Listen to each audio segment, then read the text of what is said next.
Hello and welcome to another episode of Let's Build an E-commerce. Episode 6 should be a shorter one. We're going to be focusing on request authentication. So when we talk about request authentication, what we're talking about is when somebody sends a request to our API, how do we know that the person is authenticated and how do we know who they are? So the objectives for today's episode is firstly we're going to authenticate requests using the JWT token from the login process that we did in the last episode. And then finally we're going to test that the user is being authenticated. So this is kind of a two-parter because this one we're going to focus on how we do the authentication of the request. The next episode will actually focus on how do we secure the endpoints so that only specific endpoints can be accessed by users. But off the back of that, what we're going to do between those two is we're going to have another episode that's going to have, we're going to create some more endpoints so that you actually have endpoints to secure. So let's jump over into the development environment and get started. Okay, so here we are back in our development environment.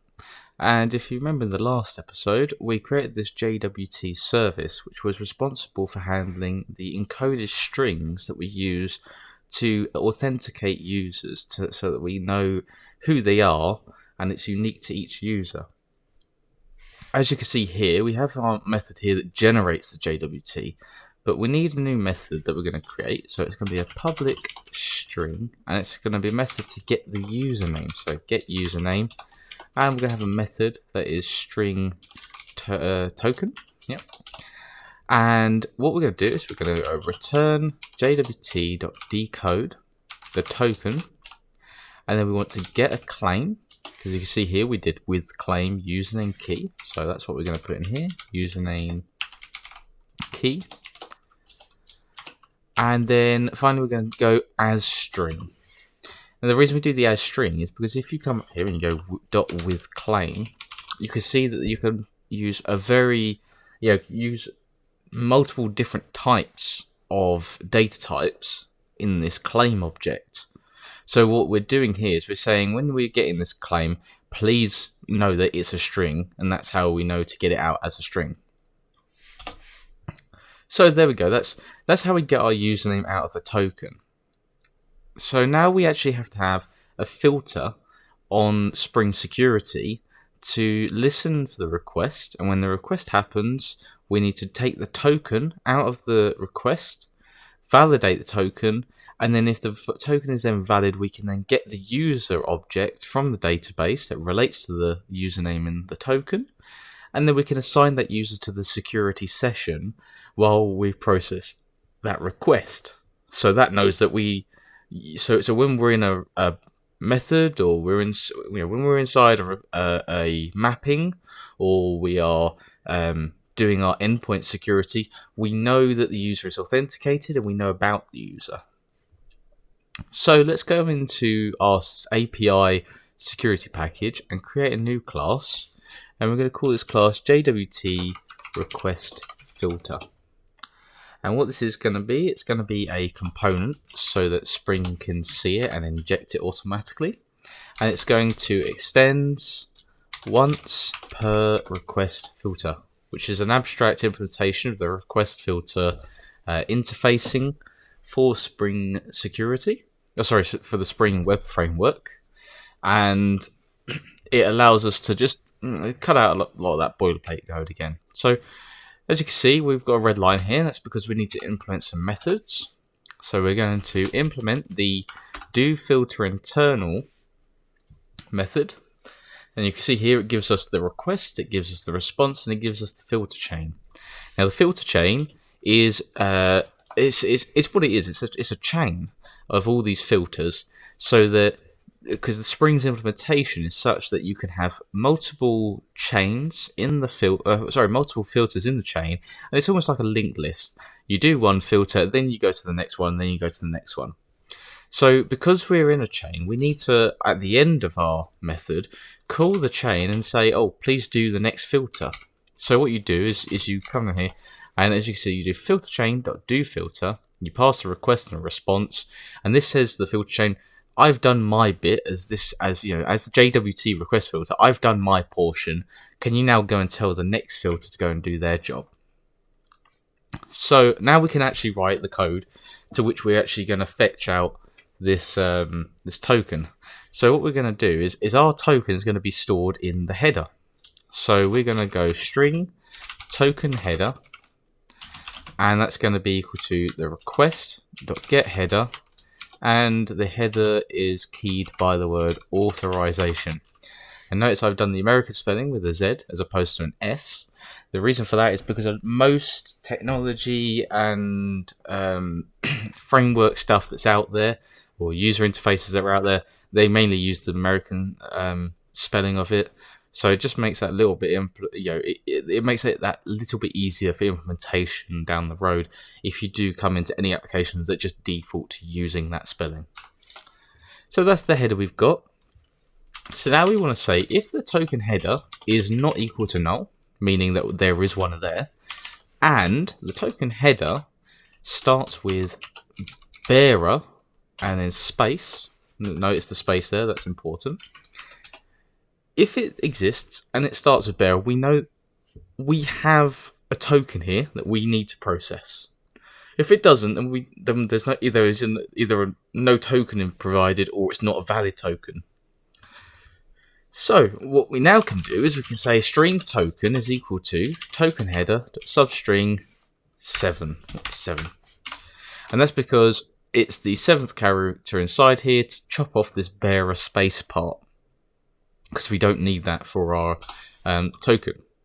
So now we have our token in hand. That's brilliant. So the next thing to do is to try and get the username. So we're going to go string username, and that's equal to, and that's where we need our JWT service. So we're going to come up here, private JWT service, and we're going to have a constructor so that Spring injects that constructor.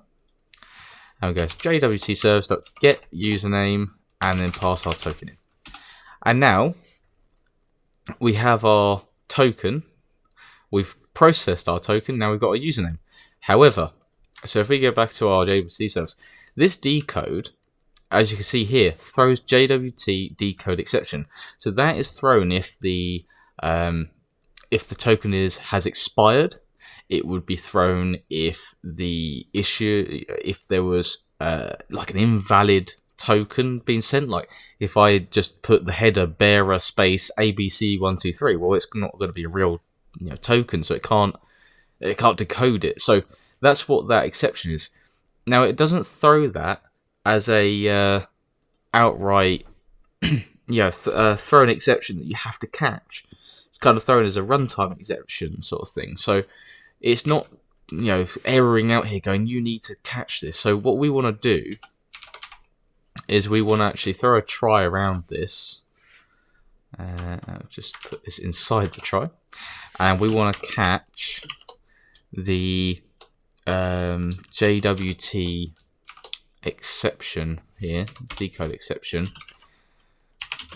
And what we're going to do though is we're going to do nothing, because we don't need the backend to log saying, oh, well, someone tried to request and this was their bearer token that they tried to request with and it was invalid, or oh, it was it expired. It's not particularly important to do that. If you were in a situation where you needed that sort of login, well, this is where you would add it. But for us, we don't need it just yet. So now we have our username in hand. The next thing we need to do is actually get the user object out. So what we can do is we can come down here and go private, and then we do local user DAO, the DAO that we created before, and we can inject that as a constructor just as before. So now Spring will inject that for us, and what we can do now is we can go optional local user op user equals local user DAO get find by username, ignore case, and then that's the username inside the token, and we implement that. That's brilliant. So And then we go, does our token exist? Is it present? Sorry, does our user exist? Is the user present? And if it is present, then we can go local user equals opt.get. And this is where now we're going to build up this authorization object that's part of Spring Security to be passed around. So they offer a pretty handy bit of abstract, mock implementation of it, so that you don't have to do your own one. And it's called username, password, authentication, token, and that's our authentication object. And just go new username, password, token, and it takes 3 parameters. The first one is your authentication principal, which is the you should think of it as your user object. So in our case, it's the local user. And then the second one is a password, but for us we don't need to implement that, so we just pass the null in.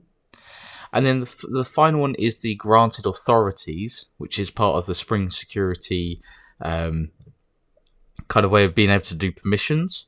Now for us, we don't have a need of that. We don't have that implemented, so we can just set it to be a new array list. And it will just be an empty array list, and it won't do anything bad. So that's our implementation for now. And then as a way of telling Spring that this is our authentication, it's all okay, you just do authentication.set authenticated, new web authentication details, source, and then build details request. And I think you have to wrap that in a what's it complaining about? Set authenticate. Oh, sorry, no, it's not set authenticate, it's set details. So you've got to set some details. There we go. And then finally, we just say to the security context holder, get the context and set the authentication to be our new authentication object. Authentication. Helps if you spell things correctly, doesn't it? There we go. Right, so as you can see, we've built up our authentication object. We've set its details so that the Spring Security and the Spring MVC knows about it. And then we've gone to the Spring Security holder, which is where the authentication gets stored. We've got the context out of that, and then we've set the authentication. So now what's happened? So now let's kind of like review what this code does now. So every time we get a request, it's going to come into this method. First, we're going to see, does it have a header called authorization? Does it start with bearer?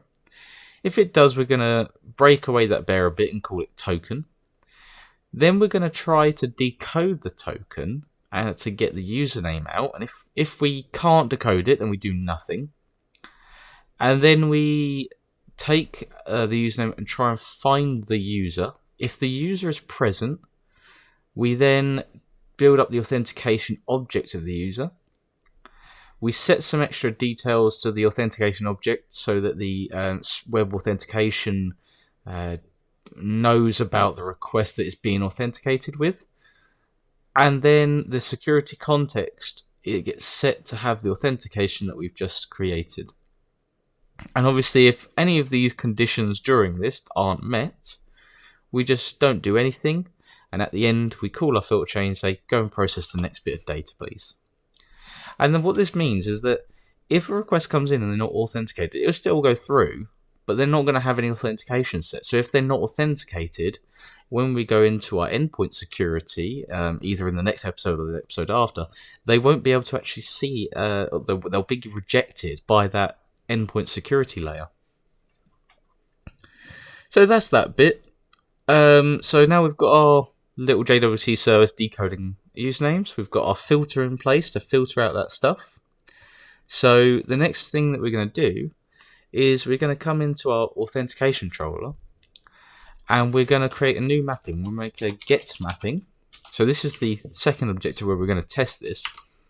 We're going to make a mapping that says /me. That's going to be a get mapping. That's going to be public response entity and that's going to be local user, and then it's going to be get logged in user. Get logged in user. Actually, we're not going to respond the response entity. We're just going to do local user. Get logged in user profile. Okay, and there we go. So now the question that we have in mind is, from our filter where we set our authentication, how do we get the user object back?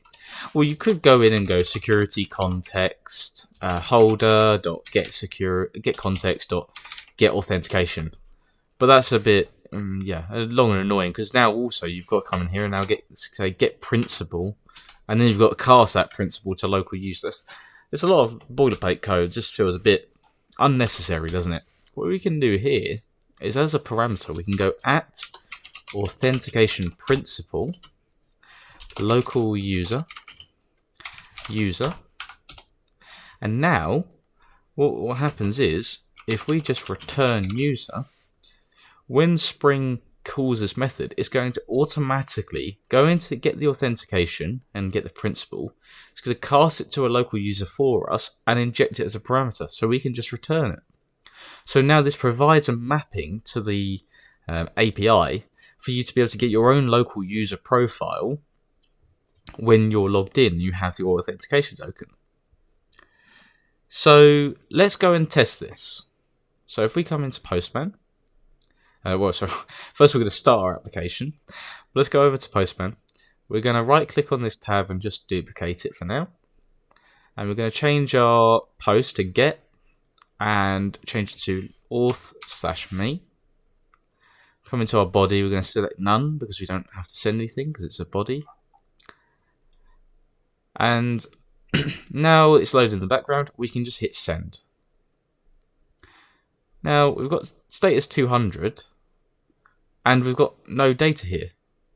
Well, why is that? It's because we don't have a header with authorization on it. We don't have any user assigned to our security principal or authentication principal. We have nothing set. And that's because we have no header with authorization. So that filter doesn't do anything. Now, obviously, the proper solution would be that this is actually rejected with a 401 response for unauthorized. But that's in our later episode. So let's go to our login one. And you can see our body. We've got our test and password one, like last episode. We're going to hit send. And as we remember, that gives us our JWT token. So let's copy that token. And we're going to come into our new get request. We're going to go into the authorization tab of Postman. Come down here and go to bearer token. And that allows us to just neatly be able to just put in a token without the need of having to come into the headers and create our authentication ourselves. By the way, these headers are, if you click on the hidden one here, we can now see them. So we don't have to come in here and create our authorization thing and say bearer plus this. We can just come in authorization, just whack the token straight in this little text box. So you see here, we've got authorization, we've got bearer and the token. So let's send this again. We've got an error. Well, this error is basically a error of when it took the local user, it's trying to convert this into a JSON object and it's having some complications. So the reason is because when Hibernate sees, and if we go to our local user, it'll make more sense. So our local user has this list of addresses, which is a one-to-many. Well, Hibernate, by default, treats one-to-many and many-to-ones, or at least one-to-manys. I'm not sure about the other way around. But one-to-manys, it by default makes the fetch type lazy, meaning that it won't fetch these addresses until you call the get address. And the problem is that because we've already got the user in hand, we're no longer in a Hibernate transaction. You can't then get the addresses after that fact. Now, when you're looking at your own user profile, you don't need the addresses. That would be a different endpoint for you to collect the addresses yourself. So what we can do is we can write at JSON ignore from the Jackson library. And if we refresh this again, when it loads and we hit wait for it to load and we hit send, you see now it's not throwing that error anymore. I can see my output. But we've got some rather sensitive information in this output. We've got our password, and it's the encrypted one as well, which is even, it's not as bad as the actual plain text password being displayed, but it's still pretty bad. We don't want this being sent over the internet and being sent to the users. It's not great. Well, again, that's what that JSON ignore property is for. So we can come up here to our password field and add at JSON ignore. And what that means is that when we send this local user object, we can send the local user object, but this password field is for storage purposes or class purposes. It's not for the JSON. So again, we're going to refresh our application, wait for it to load in the background there, and hit send once more. And you can see our password has now disappeared. So we only have the ID, which we want users having, the username, the email, their first name, and their last name. So there we go. I think that's our objectives of the day met. So the first objective was to add a filter so that authorization and the user was loaded into the security context at request. And the second objective was to test that loading of the token. I mean, another test we could do quickly is just by removing part of the token and sending. You'll notice that we get no error back because it's an invalid token, but it's not giving us the user, meaning that it's not loading the user still. So that's really it. That's the episode. So like I said, next episode I think we're going to create a couple endpoints with a new controller maybe to be able to facilitate the endpoint security, which is kind of a second part to this after that. So please do feel free to stick around for the next episode. Thank you very much for watching. Feel free to like and subscribe. And as always, there is a link to, there is a playlist on my channel that goes through all of these videos. There's also links in the description to the before and after versions of the code base so that you can browse them in GitHub or copy them locally to work from. So thank you very much for watching, and I'll see you in the next episode. Goodbye.